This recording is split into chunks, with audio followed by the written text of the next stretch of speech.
Tu sais, je sais plus c'est qui, c'est pas Flelou, je crois Optique 2000, il y a un opticien français.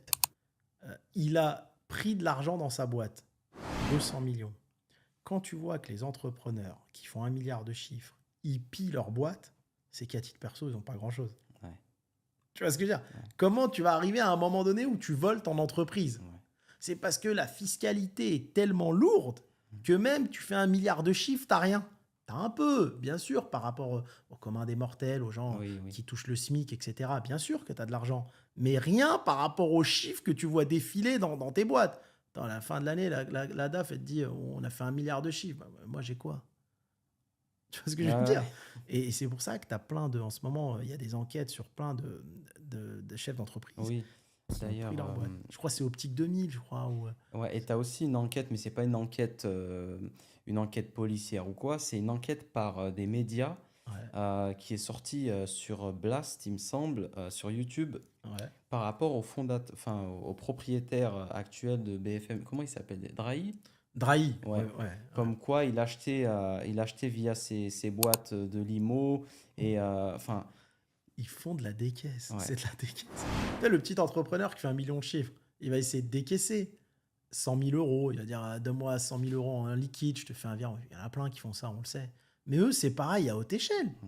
Sauf que c'est des gros sous, donc c'est moins visible. Ouais.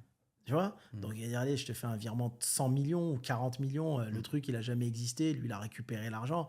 Mais tout ça, c'est dû à quoi? C'est dû à une fiscalité trop lourde Ouais, c'est ça qui pousse, comme on qui le disait pousse hier au niveau des bornes, à tricher. tout le monde triche. Alors que, tu vois, moi, si je devais gérer un pays, je mets une fiscalité légère. Par contre, je te dis, si tu triches, c'est prison directe. Et là, en fait, tu aurais l'économie réelle du Bien pays. sûr, bien sûr. Et tout resterait dans le pays. Et tout resterait dans le pays. En fait, je connais pas un entrepreneur qui triche pas. Ouais. Alors, va pas croire, hein, que ça soit les Maghrébins, les Juifs ou les Blancs. C'est pas. Ouais, ouais. Ouais, d'ailleurs, tu comprends même pas le développement d'une boîte comme Drahi. Enfin, c'est des gens, ils Ouais. vont faire, je sais pas, 6 milliards de chiffres, ils ont 25 milliards de dettes. Il y a un moment Ouais. donné, il faut répartir la dette et donner la possibilité à plein de gens de réussir. Ouais. Tu mets pas 25 milliards de dettes entre les mains d'une seule personne. Et il disait dans une interview qu'il dormait bien avec ses milliards de dettes. Mais c'est normal, tu dors très bien quand tu travailles avec l'argent qui est pas à toi. Ouais. T'imagines? Tu sais, il y a des gens, à partir du moment où ils ont un lifestyle de dingue, ils s'en foutent de ce qu'ils gagnent pas. Ouais, c'est.